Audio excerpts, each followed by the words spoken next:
Every year in late fall, we sit down and write out a list of all that needs to get done on the homestead before winter hits.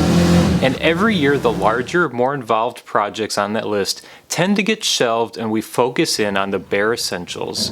Until this year. This year, on top of planting garlic, putting our gardens to rest, storing away our movable fencing, and doing some other general cleanup, we decided to tackle a massive waterline, electrical, and fencing project that's been on our list for years. To give you a preview, it definitely didn't all go as planned. This fall has pushed us to our limits. With winter fast approaching, join us over the last few weeks as we race to get it all done. It's funny because the first thing we wrote down on our fall to-do list was plant garlic, but planting our garlic along with all the tasks to winterize our gardens were some of the last things that we checked off the list. Instead, we started in the place that needed the most attention, our barn.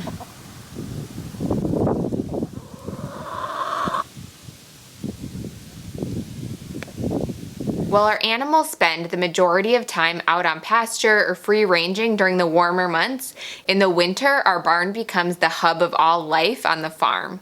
Our chicken coop is inside the barn and they spend a lot of time hunkering down in there. Our paddock where we overwinter our cows in is also right off the barn, and so we'll open up a stall for the animals in our barn when the weather gets really cold or wet. Our hay is also stored in there, and our main source of water is a hydrant that comes up in the barn.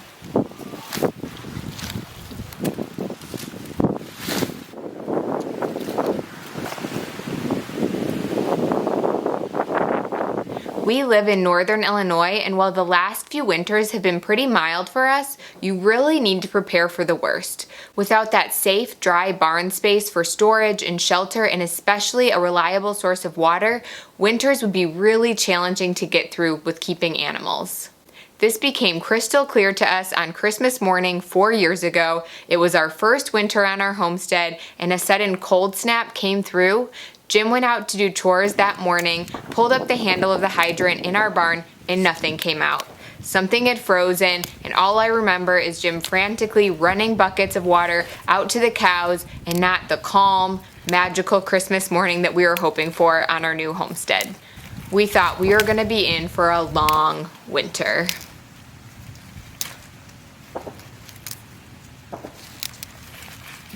Thankfully, things warmed up in the days ahead enough that the water line started working again, and with some quick thinking, Jim laid a tarp down on the spot the water line entered our barn and parked a composter bin on top of it to provide some heat, and it's never frozen again since.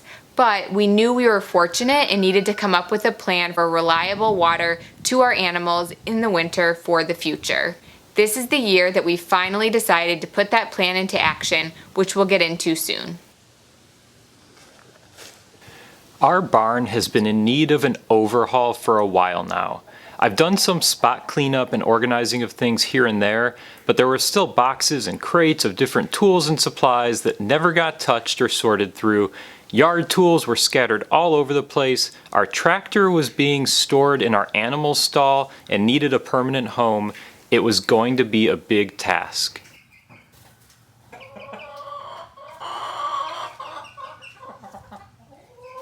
This all felt overwhelming, so I wanted to start with something simple and familiar.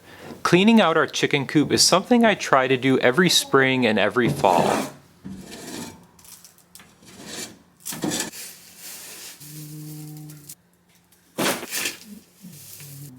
We do the deep litter method and just keep putting layers of mulch down in the coop to keep things dry and fresh. After unloading a few wheelbarrows full of old bedding and bringing it to our compost pile, it's all ready for some fresh mulch in there, which I'm currently all out of straw, and tracking down some more bales for the winter is on my list, so I'll need to get to that later. I also had a list of some quick projects that I wanted to take care of while I was in the coop. You might have noticed me scraping a bunch of chicken poop off the top of our laying boxes. That's because several of the chickens roost on top of it every night and it gets nasty. I wanted to fix that, so I found a scrap piece of thin plywood lying around the barn that was the perfect fit to add an angled top piece to the laying box so no one could roost up there. It wasn't the prettiest thing, but it worked. It was actually really fun watching the chickens try to roost up there and then slide right down it. It took a few days, but they finally got the idea. Since they just lost some roosting space, I also wanted to add another roosting bar to the 2x4 roost I made for them a couple years ago.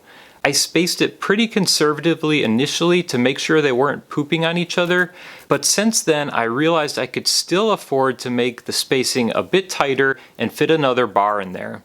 This is one of the reasons I love working with screws, because it's easy to disassemble and reassemble everything you make. There's a debate out there on whether it's best to orient your 2x4s vertically or horizontally. After doing research, I wanted to try horizontally because it supposedly allows the chickens to protect their feet better with their bodies while roosting in the cold. I'm not sold one way or the other, but horizontally has seemed to work fine for our flock. The last thing was fixing the door situation on our coop. The foundation around the coop sank a bit over the years, and the door no longer latches properly. I had been just putting a weight in front of the door to close up the chickens every night, but I found this hook-style latch hanging around, so I threw that on the door. If you're really looking for the most predator-proof option for your coop, you'll want to go with what's called a two-step latch. That's because some predators, like raccoons, are actually smart and nimble enough to lift up a hook latch like this and get in. There's a few different types of two-step latches out there. There's the barrel bolt types, or they make these hook latches with a spring clasp that secures in place.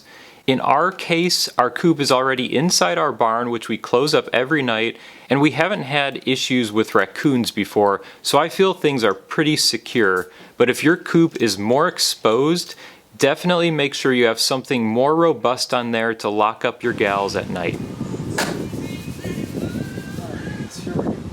After wrapping up the coop, I set to work on the rest of the barn. While having our chicken coop in our barn makes a lot of sense, it also has its downsides. The biggest one, they kick up dirt and dust constantly, so nothing stays clean for long. Everything in there is covered in a layer of soot that only gets thicker as the years go by. So not only was I needing to sort through and organize everything, but I was also needing to take it outside and spray it and scrub everything down. But once the barn was mostly cleared out, it was so nice to be able to start rethinking the space and how everything should be organized. One wall was pretty well unused, so I screwed in a bunch of hooks and wall organizers and was able to hang up all of our yard tools that never had a proper home. A large section of our barn does have a nice concrete floor that basically doubles as a garage space for us to park things on. Our livestock trailer sits there, and while it's big and would be nice to just park outside, we store straw and other supplies in there we want to keep dry, so it's nice that we can fit it in the barn.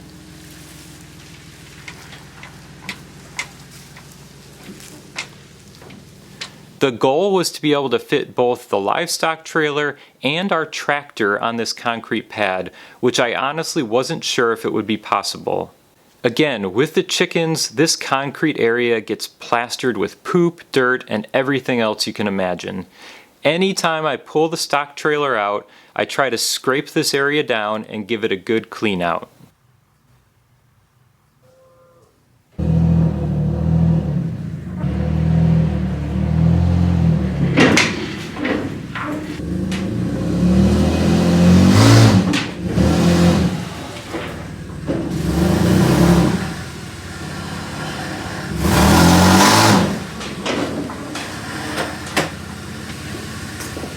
It was such a huge improvement cleaning and organizing this space.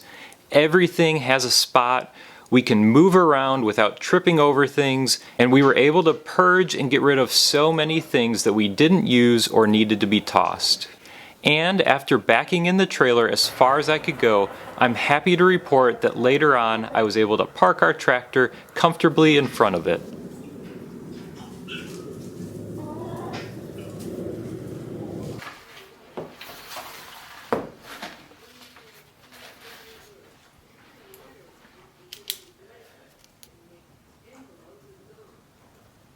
Now that the barn was cleaned up, the real fun could begin.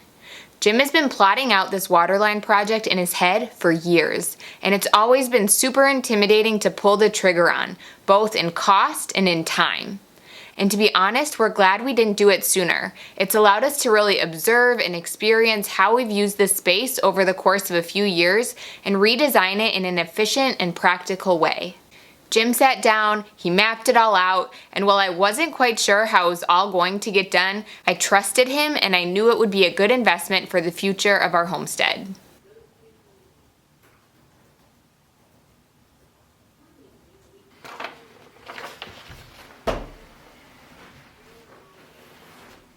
Next to our barn is a smaller, permanently fenced paddock along with our jug automatic waterer for our animals. This fencing was already in sad shape when we moved on to our homestead 4 years ago, and we've had to do numerous repairs to keep it functional. We use this small paddock to separate Thimble, our family milk cow, into in the winter when we calf share. And as you can see, most of the fencing is pushed down, torn apart, and it's really just time to replace the fencing in that section.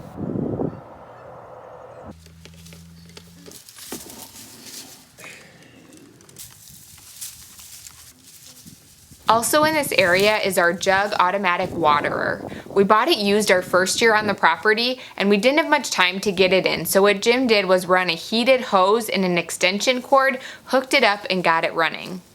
Amazingly, this has worked for the past 4 years, but it's nowhere near how the manufacturer recommends installing it, and every year it causes us a bunch of anxiety because so much could go wrong with how it's set up. But even with the install being less than ideal, our jug waterer has been a game changer for us. It has a heating element inside that keeps fresh, unfrozen water flowing for our animals all winter long. And whether it's the winter or other times of the year, it allows us to travel and leave the homestead and keep chores really simple for whoever is looking after things. Since trenching in the water line and electric to the jug and tearing out and replacing the fencing need to go hand in hand, it makes sense to combine both of these projects.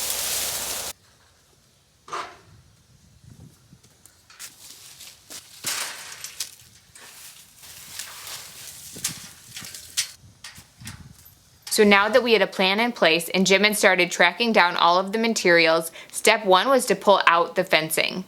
So Jim went to work with a pair of bolt cutters that morning, cutting free the fencing from the posts.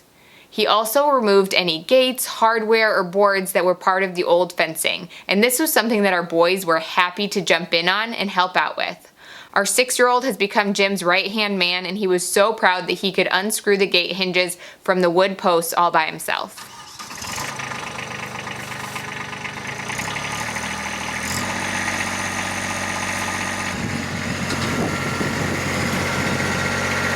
This is another instance of being so thankful to have tracked down our little Kubota tractor earlier this year.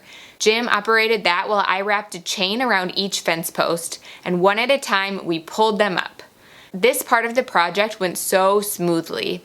The tractor made quick work of removing the fencing and the fence posts, and then Jim was able to get to work with the mower afterward, cleaning things up so we had a blank slate to work with for the excavation and trenching work that would follow.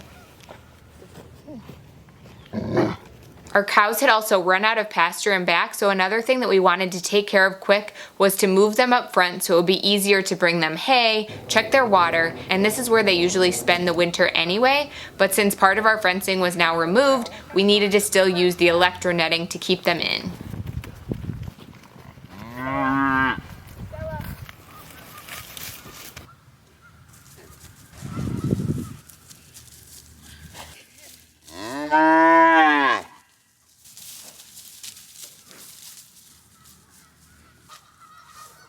First of all, while I studied construction in college and worked in the field for a number of years, this project was well beyond anything I've ever tackled on my own.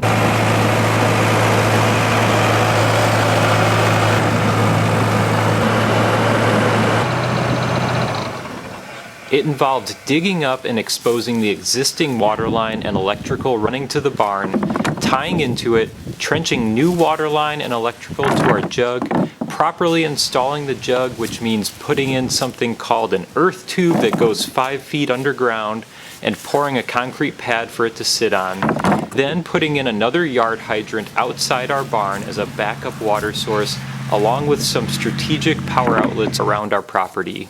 Not to mention then rebuilding all the fencing for this smaller paddock. I had my work cut out for me. Before turning off the water and power to the barn and digging up the existing water line, I knew I wanted to top everyone off with water first. The hope was that the water would be back on in the barn in a day or two, but you never know. So I filled both the cows' water troughs to the brim and filled up some extra 5-gallon buckets with water in the barn so the chickens would have plenty too.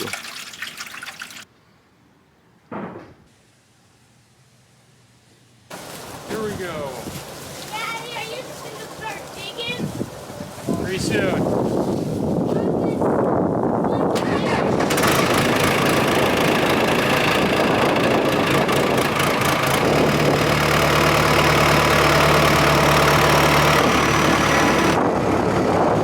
We were super thankful to be able to borrow this trencher and excavator from our neighbors. They were really generous in letting us use it, and it was definitely the right tool for the job. One thing I'll mention is that I've run skid steers, tractors, and other light equipment before, but this thing was a beast, and the excavator especially was pretty challenging to get the controls down on. By the end, I was doing all right, but it was pretty awkward trying to operate the bucket for a while before getting the hang of it. The digging got off to a great start when I realized I had hit one of the electric lines running to the barn. Just below that, I found the water line. While I was glad to have found them pretty easily and that I didn't tear through both electric lines and the water line, I was a bit surprised that the water line was only buried about 35-ish inches below ground, which is well above the 42-inch frost line in our area.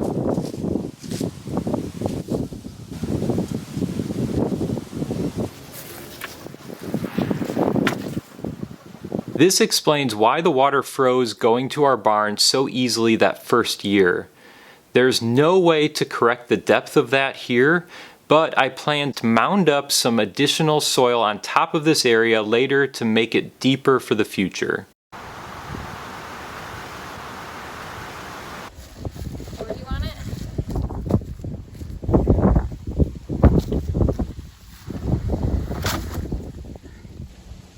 Horse splice kits. Here you go.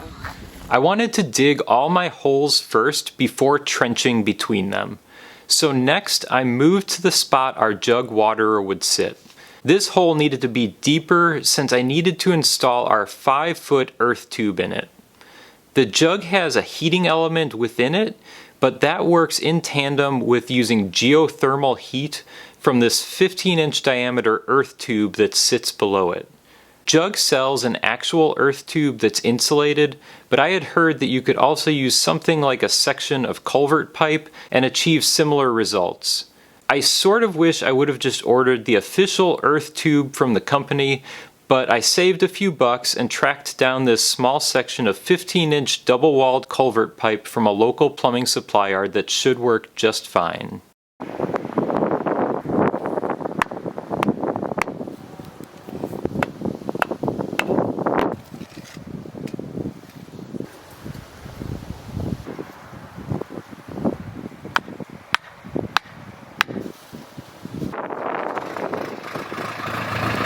Next, I dug a hole for a freeze-proof yard hydrant I wanted to install just outside our fencing.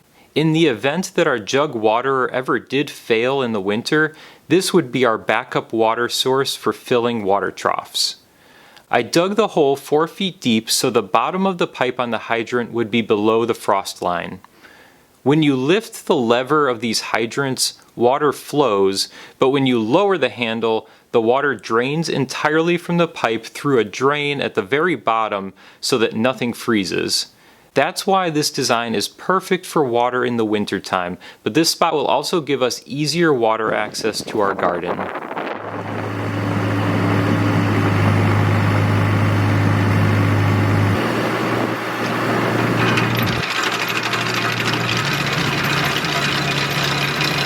Now that the holes were dug, I could start trenching between them. Anytime you're putting in waterline, you want to check the frost depth for your area and make sure you're below that. Ours is 42 inches deep, but most northern climates you'll want a trencher that can go down at least 48 inches.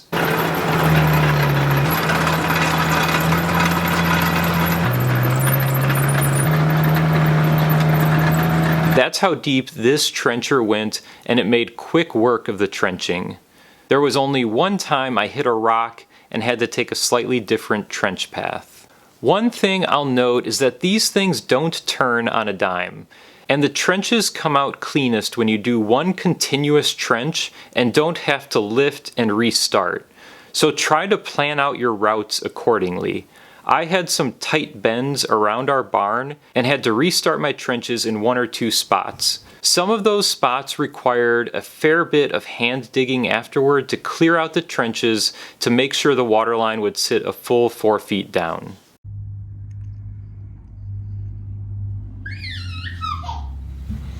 Salt. Oh, this one's especially heavy. Oh, boom. All right, let's see. Step to plant garlic. Optimizes microbial health and activity, enhances nutrient and mineral availability, encourages soil fertility. Awesome. All right, let's go plant some garlic. Ideally, we would have planted our garlic in late October or early November, but here we are in mid to late November, knowing that this garlic just has to get in the ground. So we broke from the waterline project to make it happen. And you're gonna take the end, see the pointy end on top, all right? And you're gonna smash it against the cutting board as hard as you can. Well, maybe not as hard as you can, but just, oh man. See, if you give it a good smash and then it just breaks apart. And then you can just undo the cloves. It takes a good effort to get there. Yay, got it, Mom! Awesome, guys. See ya.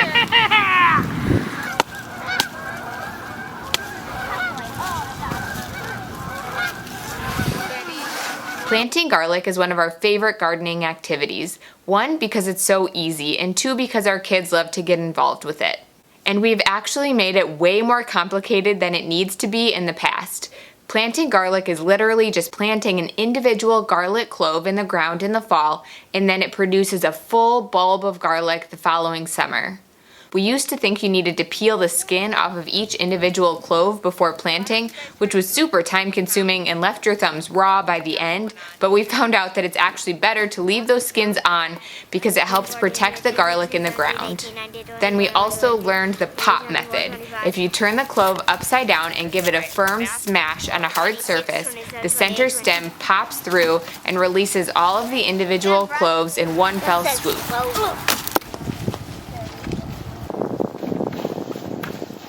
The bed we planted our garlic in last year needed quite a bit of prep work before it was ready for planting. It had sat fallow since harvesting last year's garlic in July, so the weeds had grown in pretty thick. We wanted to do some sort of succession planting here, but it just never came to be. So we started out by wheel hoeing this whole area to eliminate as many weeds as possible. We have the standard wheel hoe made by Haas, and this is one of our favorite garden tools. It works similar to a stirrup hoe, but it allows you to cover more ground since it's larger and has the wheel.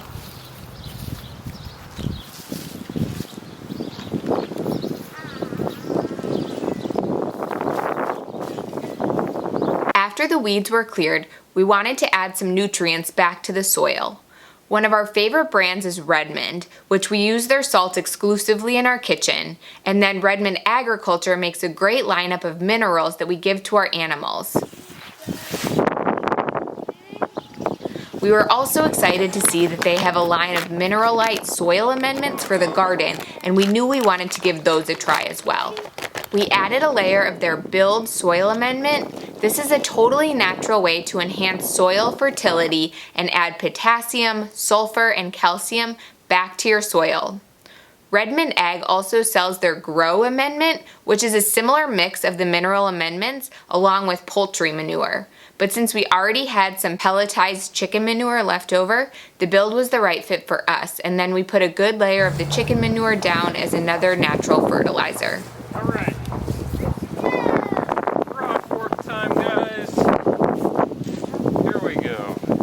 Jim came through with a broad fork to help loosen the soil and get the bed ready for planting.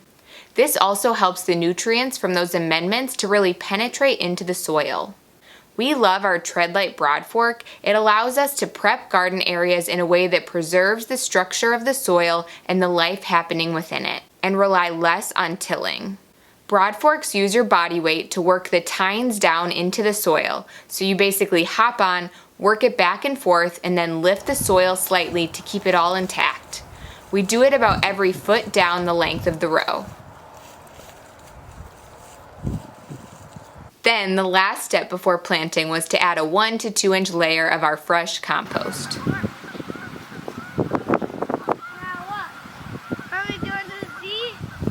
In our 30-inch wide row, we made 4 trenches about 6 inches apart that we planted into. You want to make sure that the garlic cloves you're planting have the pointy side up, and then you just press them firmly down into the soil so they'll be about 3 inches deep when covered back up. We sometimes use a small garden shovel to loosen the soil while planting to make sure that they're deep enough. Then once you're finished, you just cover the holes and trenches back in with soil. I'll note that it's not our favorite thing to plant the same crop in the same space year after year, but that's also why we wanted to make sure we added a lot of compost and nutrients back to the soil here. We'll try to create a space we can alternate growing garlic in for the future, but for this year, this was just the best spot. In all, we planted around 150 cloves of garlic. This has always been enough garlic for the full year ahead, plus enough to save for replanting each fall.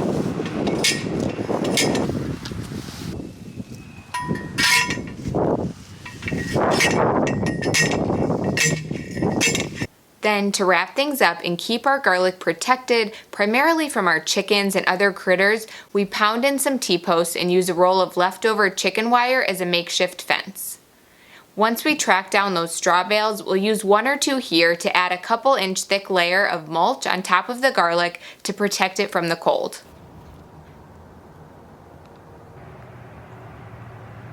There was some rain coming up in the forecast, so I wanted to make sure to get the water line laid down in the trenches before, so no soil caved in on me and required more hand digging.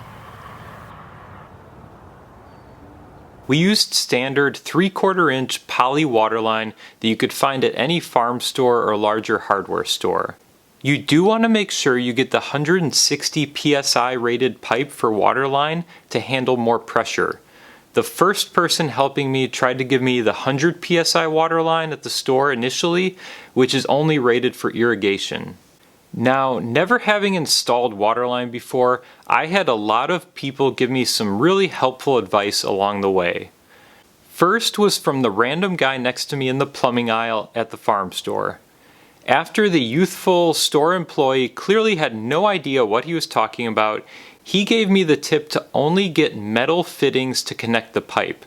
Yes, the plastic fitting was only $1 and the brass fitting was about $15, but when you're burying something 4 feet underground, you don't want to take any chances of it failing, so I made the decision to get the brass fittings. Stainless steel is also a good option. Another tip he gave me was to warm the pipe up with a lighter or torch so it slides onto the barbed fittings easier. After wrestling with getting the pipes onto those fittings way too much early on, I thought he might be onto something. A stick lighter with a flexible stick did the trick, especially when working in tight spaces down in trenches. Just heat the end of the pipe for about 30 seconds or so and it slides right on, saving a ton of wasted energy wrestling it on. The next tip was actually from the pastor of our church who grew up farming. His tip was to not just use 1 hose clamp, but 2 per fitting connection, and make sure that they tightened in the opposite direction of each other. This made a ton of sense. 1, because those hose clamps can fail and then you have a backup, and 2, it just gives a better seal.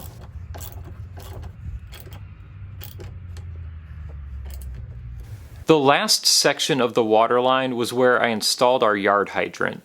I was already planning on going this route, but the advice I had heard repeatedly from everyone along the way was to make sure you go with the Iowa hydrants. That being the red-topped Woodford hydrants that are made in Iowa.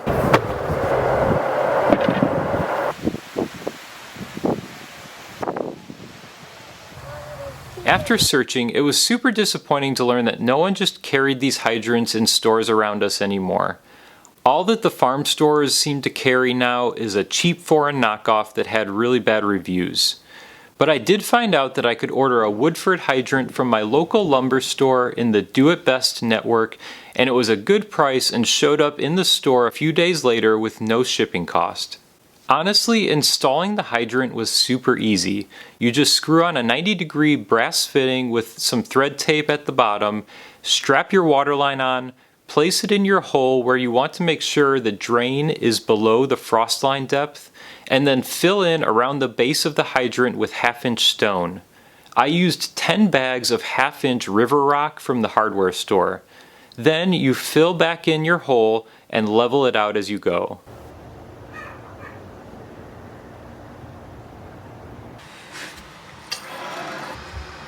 I wanted to turn the water back on at this point to make sure there were no leaks. After walking around and checking all fittings in the trench, there were no leaks and the water was officially back on in the barn. Ooh. Sounds like something. Heyo!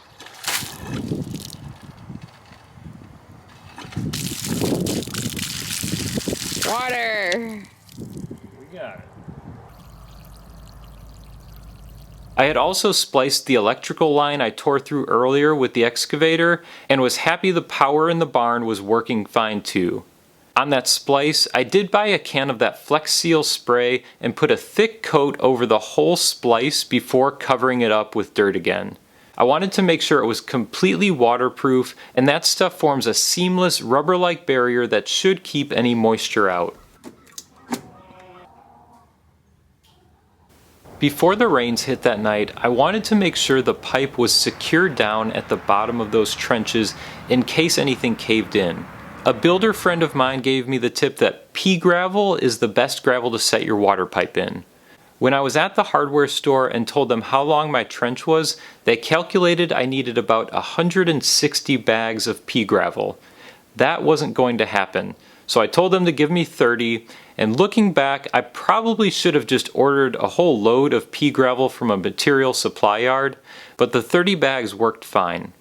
I mainly used it at any of the fittings I put in to make sure that they were well supported. Then I poured in bags every 5 or 10 feet along the way in the trenches to hold the water line in place at the bottom of the trench. The 30 bags was just enough for this. The next day it was super mucky from a night of rain, but my dad and I were out there and laid all our electrical wiring in the trenches. You want to make sure to get the underground rated wiring that has a thicker jacket for protecting the wiring for direct burial. It was a slow going and mucky day, but we got all the wiring in the ground and were ready to cover things back up. We used the bucket on our tractor to push the dirt back into the trenches. I'm a bit embarrassed to say this, but with it being so wet, I realized only the back wheels were slipping on the tractor, even though it was a four-wheel drive. And I hadn't ever realized that the four-wheel drive wasn't engaged on it. So once we found that lever to engage all four wheels, the tractor handled this task much better.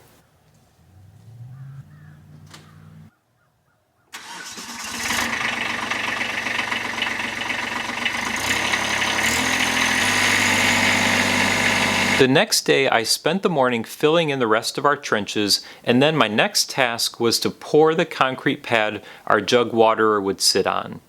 The pad needed to be 6 inches thick and was roughly 2 foot by 4 foot.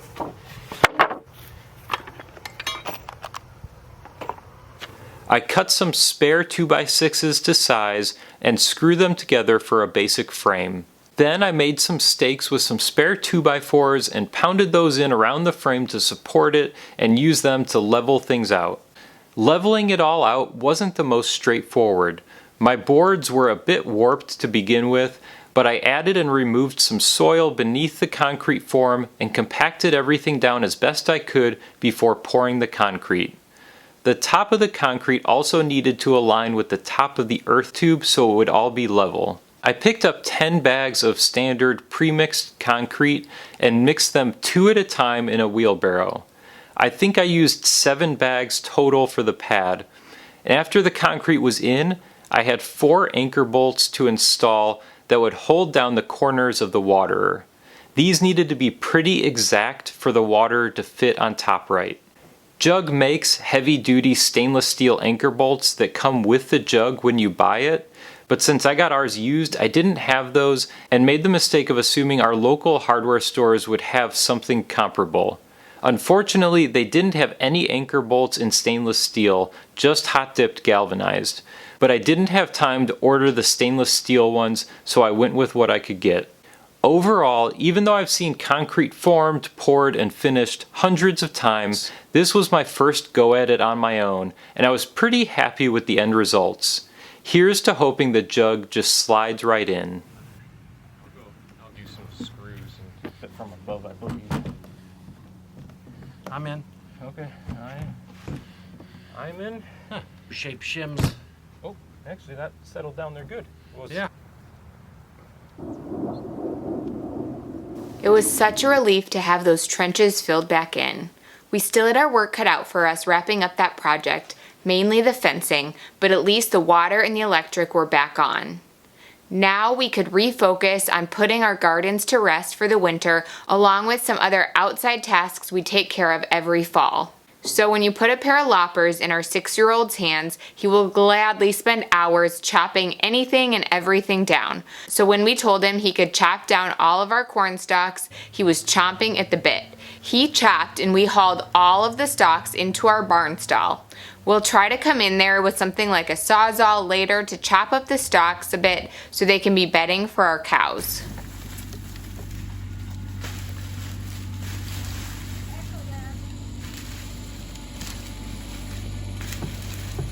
To get going on our gardens, we first needed to remove all of the drip irrigation and collect up all of the hoses. We can credit Jim's dad for this idea, but one of the things he started doing is stretching out our hoses and drip tape in our backfield where there's an incline. This allows them to fully drain before bundling them up to store them for winter. He also came up with this pretty slick method of using one of those large rubber feed bowls that we have to coil up the hoses in. Once they're all tied up, we store them in the barn on top of our chicken coop.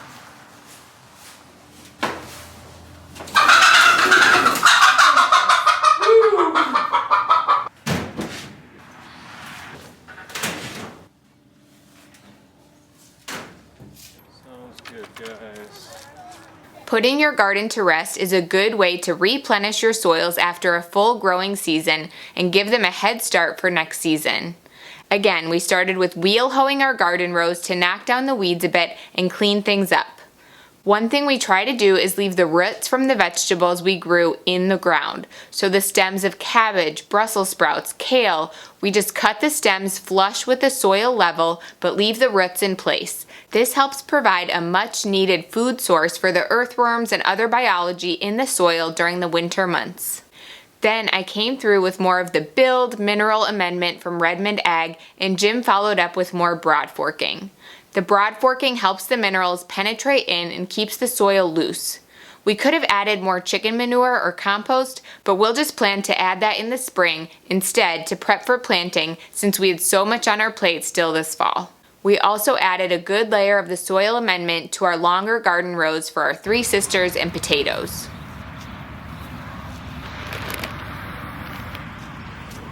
The last thing we did to wrap up our garden is to cover it with some heavy-duty tarps. This helps in multiple ways. One, it keeps our free-ranging chickens from getting in there and completely destroying our garden rows. Two, it helps squelch out the weeds. And three, it traps in a good amount of heat in the winter and early spring, which benefits the biology and life in the soil and gives you a head start on planting when you uncover it in the spring.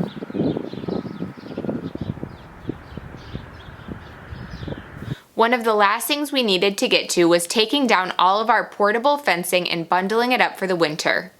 Handling electronetting when the temps get below freezing is miserable on your hands, so thankfully we were able to get to it while there was still a little bit of warmth. And once again, this is another area where the extra storage space on top of our chicken coop comes in handy. Whew, it has been a ton to get wrapped up, and all in all, this has been our busiest fall yet. We're so thankful to be this far along, but believe it or not, there are still a few things left on our list that we haven't crossed off yet. The primary thing was pruning our fruit trees. There was also some mulching we wanted to get to, and we still need to track down some straw, preferably organic, which can be hard to come by. But with still needing to wrap up our fencing and give our cows a permanent home for the winter, we'll see if we get to it all or not. I mentioned earlier this trenching and fencing project not going as planned. Truth be told, I'm happy with how things are turning out. The biggest issue has been time. We initially set aside about a week for that project, hoping it would pretty well wrap up in that time. Here we are almost a month later, just starting to get the fencing in. On top of that, there have already been instances of wishing I had laid things out a little differently. And literally every step along the way came with a steep learning curve. This resulted in a lot of reworking things and trying new approaches that you don't necessarily see during a time-lapsed video. It also meant way more running around to all the different farm stores and home improvement stores in our area, tracking down the right materials, tools, and other supplies I needed. Yes, if I could do it all over again, I'd probably be able to shave days off the total time knowing what I know now. But we're reminded that just like growing and preparing the best food possible is a slow process, the same is true with doing these building and infrastructure projects in a way that stands the test of time. It didn't all come out perfectly, and the projects are ongoing as temps are dropping below freezing and snow has already started to fall. But at the same time, sometimes you just need to go for it. Learn hard lessons along the way, push yourself to the limits, and somehow you always seem to get there in the end.